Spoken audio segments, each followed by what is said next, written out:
नमस्कार मित्रों, कैसे हो। आज हम अपनी अगली क्लास पार्ट नंबर 3 स्वरों के भेद लेकर के आपके सामने प्रस्तुत हूँ। मित्रों, जो भी मेरे वीडियो को देख रहे हैं, तो आज मैं इस वीडियो के अंत में आपको एक प्रश्न पूछूंगा, जिसका जो सही उत्तर देगा उसका नाम अगले वीडियो में लेंगे। तो मेरे वीडियो के साथ में अंत तक जुड़े रहें, बने रहें। देखो मित्रों, कल हमने चर्चा की थी व्याकरण किसे कहते हैं, व्याकरण के प्रकार, वर्ण, वर्ण की परिभाषा, वर्णों के भेद, फिर स्वर की परिभाषा। स्वर की परिभाषा में बताया था कि वे वर्ण या ध्वनियां जिनको उच्चारण करते समय फेफड़ों से निकलने वाली वायु मुख के मार्ग से बिना रुकावट के अगर बाहर आती है तो वे कहलाते हैं स्वर। स्वर का मतलब अपने आप में स्वतंत्र। देखो, इनकी हिंदी भाषा में हमने संख्या पढ़ी थी 11, यानी हिंदी भाषा में जो स्वर हैं वो है 11। अ, आ, ई, उ, री, ए, ऐ, ओ, औ। फिर उनके संख्या के बाद में आज हम आगे बढ़ते हैं और पढ़ते हैं स्वरों के भेद। स्वरों के भेद अलग अलग प्रकार से हैं। तो आज हम जो पढ़ रहे हैं स्वरों के भेद, वो उच्चारण की दृष्टि से या समय की दृष्टि से पढ़ रहे हैं। तो उच्चारण की दृष्टि से स्वरों के भेद, यानी जो ध्वनियां हैं, जो वर्ण हैं, उनको उच्चारित करते समय, बोलते समय उनको अलग अलग भागों में बांटा गया है। तो वे हैं 3 प्रकार। कौन कौन से 3 स्वर 3 भागों में बांटे गए हैं उच्चारण की दृष्टि से। पहला ह्रस्व स्वर, दूसरा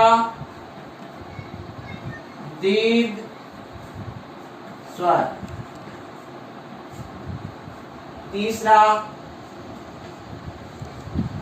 प्लुत स्वर। इनके और भी नाम है। ह्रस्व को कहते हैं एक मात्रिक स्वर,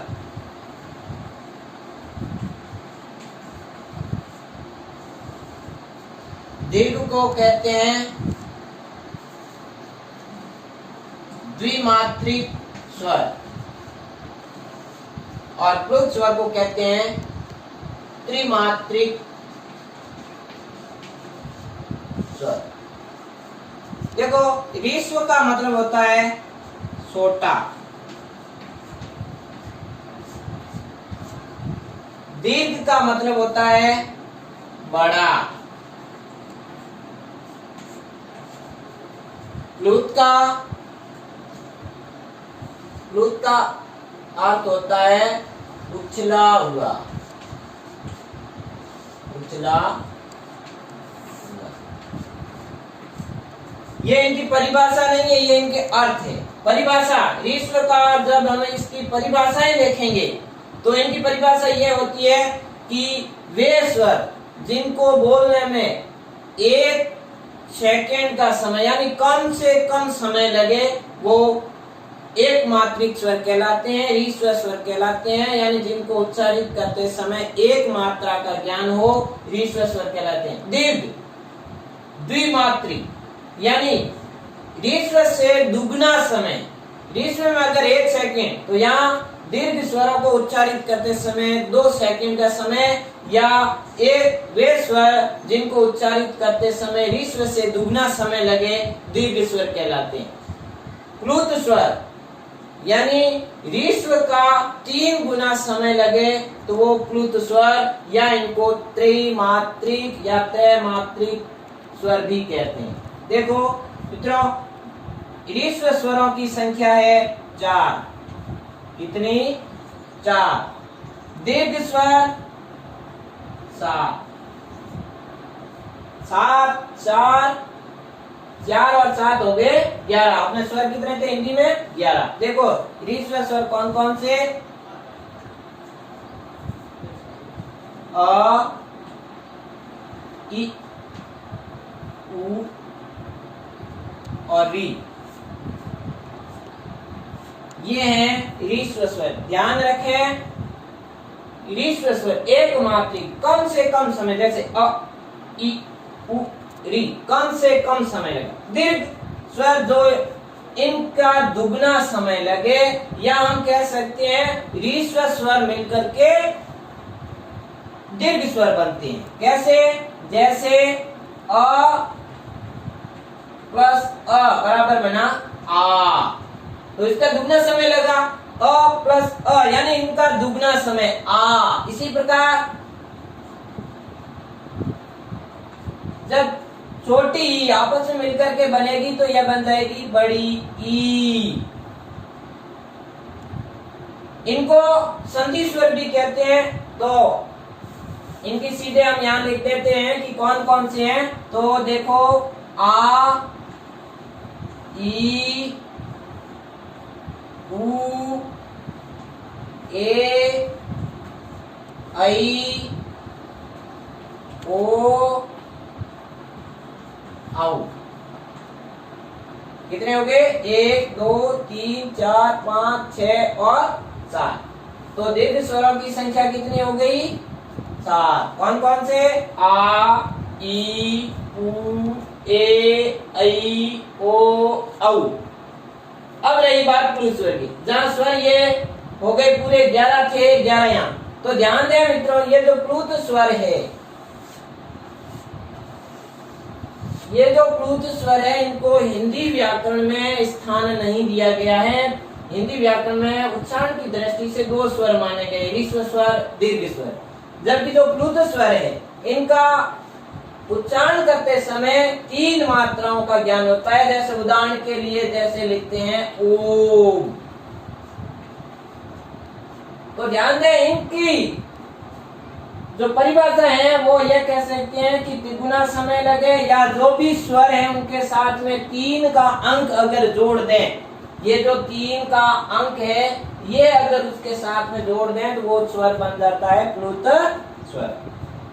चलो आगे बढ़ते हैं। आपने उतार दिया होगा, नहीं उतारा है तो अभी अपने वीडियो को रोक करके आप अपनी कॉपी में उतारें। आगे बढ़ते हैं।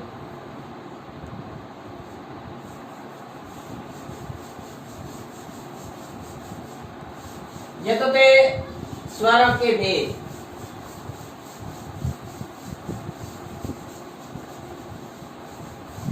दूसरा अगला शुरू करते हैं व्यंजन।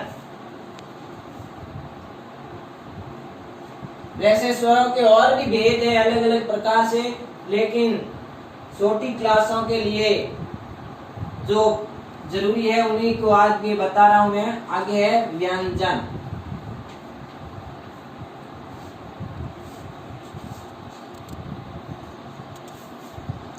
व्यंजन है वर्ण की परिभाषा जब पढ़ी थी, वर्ण के भेद पढ़े थे। वर्णों को 2 प्रकार से बांटा था, एक स्वर, एक व्यंजन। स्वर की परिभाषा और उनके भेद पढ़े। अब हम शुरू करते हैं व्यंजन। देखो पहले व्यंजन का अर्थ क्या है। देखो व्यंजन को वर्ण भी कहते हैं या इनको पकवान भी कहते हैं। ध्यान रखें, दोनों अर्थ है इसके, लेकिन हम यहाँ पकवान ना पढ़ के वर्णों को पढ़ रहे हैं। और एक शब्द है हिंदी में, ध्यान रखें, ये ऊपर जो अनुस्वार लगा है ये कई बार भूल जाते हैं और उस व्यंजन को व्यंजन लिख देते हैं। ध्यान दें, इसमें अगर ये ऊपर अनुस्वार नहीं लगा तो इसका अर्थ का अनर्थ बन जाता है। व्यंजन का मतलब होता है पंखा। इस बात को नोट करें, याद रखें कि ये है व्यंजन, ये है व्यंजन। व्यंजन का मतलब होता है पंखा, व्यंजन यानी वर्ण या पकवान। अब देखो, जिस तरह से हमने स्वरों की परिभाषा पढ़ी कि वे वर्ण या वे ध्वनियां जिनको उच्चारित करते समय फेफड़ों से निकलने वाली वायु निर्बाध रूप से मुख से निकलती है, तो यहाँ सीधा सा होगा कि व्यंजन का मतलब उसमें बाधा होगी। अब बात होगी कि इसकी परिभाषा क्या होगी, यानी वे वर्ण या वे ध्वनियां जो फेफड़ों से निकलने वाली वायु मुख के मार्ग में कहीं से या कहीं पर वे रुकावट के साथ में बाहर निकलती है तो वे कहलाते हैं व्यंजन। यानी वे वर्ण या ध्वनियां, वे वर्ण या ध्वनियां जिनको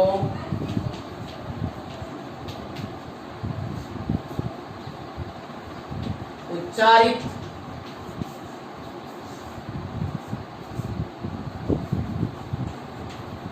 करते समय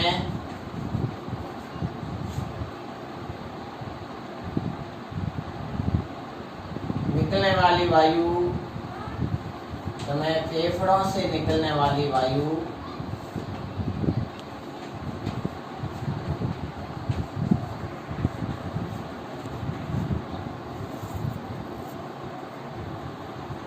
निकलने वाली वायु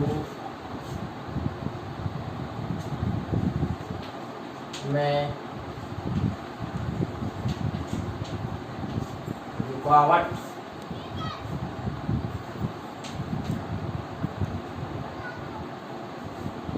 निकलने वाली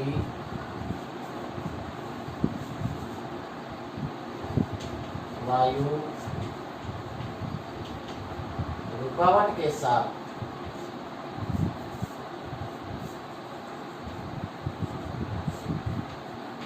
निकलती, साथ बाहर निकलती है।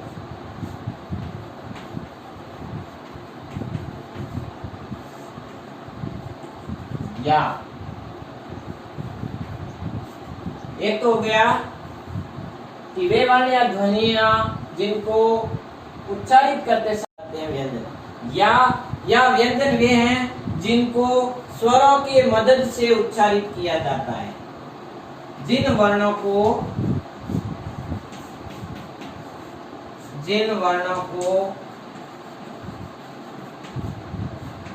स्वरों की सहायता से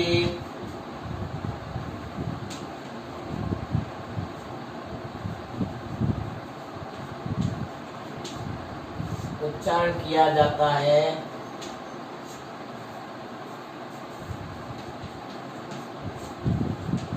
व्यंजन कहलाते हैं। व्यंजन कहलाते, देखो वहां यानी जिनको फेफड़ों से निकलना रुकावट होती है। अब जिन वर्णों को अगर स्वरों की सहायता से, यानी स्वर तो निर्बाध रूप से निकल रहे थे, अब उनकी सहायता लेंगे तो कहीं न कहीं वायु टकराएगी, इसका मतलब वहां रुकावट पैदा होगी। तो हम कह सकते हैं जिन वर्णों को स्वरों की सहायता से उच्चारित किया जाता है वे व्यंजन कहलाते हैं। इनकी संख्या, हिंदी भाषा में इनकी संख्या, हिंदी में व्यंजनों की संख्या कितनी? 33 होती है। 33 कौन कौन से? देखो, कै, खे, गे, घे और क्या है? देखो क, ख, ग, घ करो, उच्चारित करो आगे। अब देखो इसके नीचे एक नुक्ता लगता है जिसको हम नुक्ता कहते हैं, बिंदु। अब ये बताओ नुक्ता यहाँ लगेगा या यहाँ? सोचो, अपने मन में प्रश्न करो कि ये नुक्ता इसके नीचे लगेगा या इसके साइड में। हाँ, अच्छी बात है, आपने पता किया होगा ये नुक्ता उसकी साइड में लिखता है। और ये हो गया कै, खे, गे, घे, ङ, छे, छे, जे, झे, ञ टे, ठे, डे, हे, न्ये, ते, ठे, दे, धे, ने, पे, ठे, डे, धे, में। देखो इनकी संख्या हो गई 25। कितनी? 25। ये अपने आप में आगे वाला जो वर्ण है, व्यंजन है, इन्हीं के नाम से ये जाने जाते हैं। जैसे ये क वर्ग, क वर्ग में 5, च वर्ग, ट वर्ग, त वर्ग और प वर्ग। प्रत्येक वर्ग में है 5, यानी 5 इंटू 5, यानी एक वर्ग में 5, 5 वर्ग के कितने व्यंजन हो गए? 25। इनको कहते हैं, इनकी संख्या 25। ये हैं स्पर्श व्यंजन। अब बताओ स्पर्श व्यंजनों की संख्या कितनी हुई? 25। ध्यान दें, स्पर्श व्यंजनों की संख्या कितनी? 25। कौन कौन से? क वर्ग, च वर्ग, ट वर्ग, त वर्ग और प वर्ग। आगे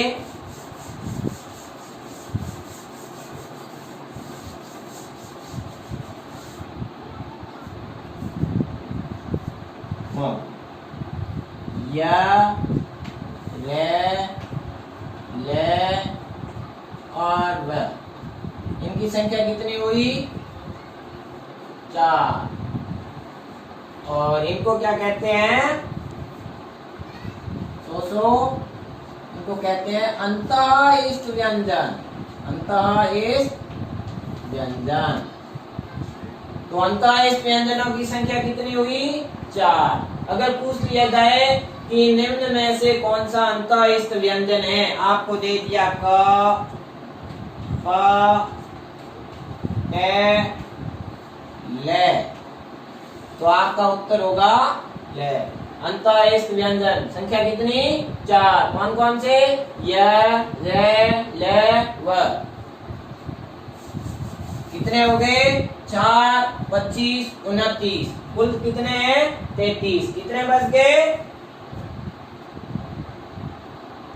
4। कौन कौन से बच गए हैं?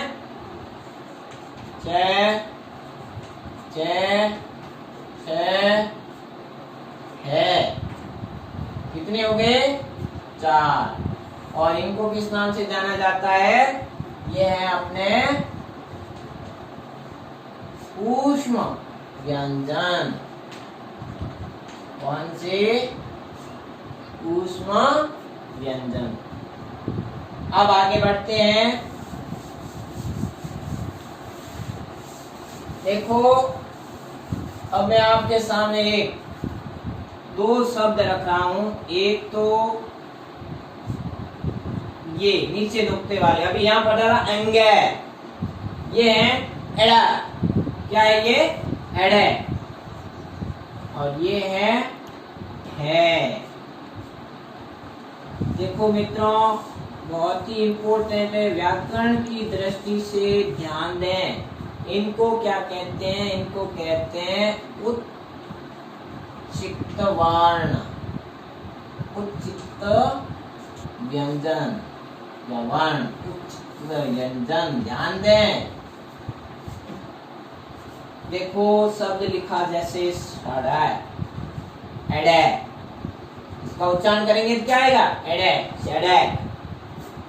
तो ध्यान दें, ये और ये अगर दो वर्ण अलग से पूछ लिया जाए और आपके ऑप्शन में अंतःइष्ट भी होगा, ऊष्म भी होगा, स्पर्श भी होगा और उच्चिक्त व्यंजन भी होगा, तो वहां आपका इन दोनों में अगर पूछा जाए कि कौन सा वर्ण है, तो आपका उत्तर होना चाहिए उच्चिक्त व्यंजन।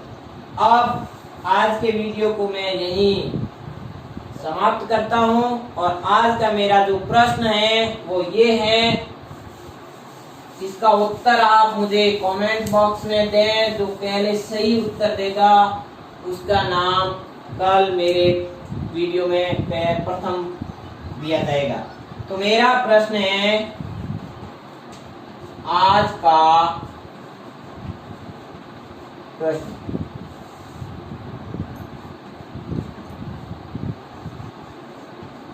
मेरा ये प्रश्न है कि शुद्ध शब्द बताओ, शुद्ध शब्द बताओ। आपके सामने दो ऑप्शन है,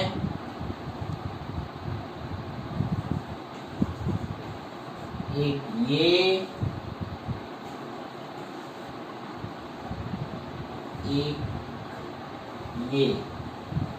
जो पहले उत्तर देगा उसका कल नाम लिया जाएगा।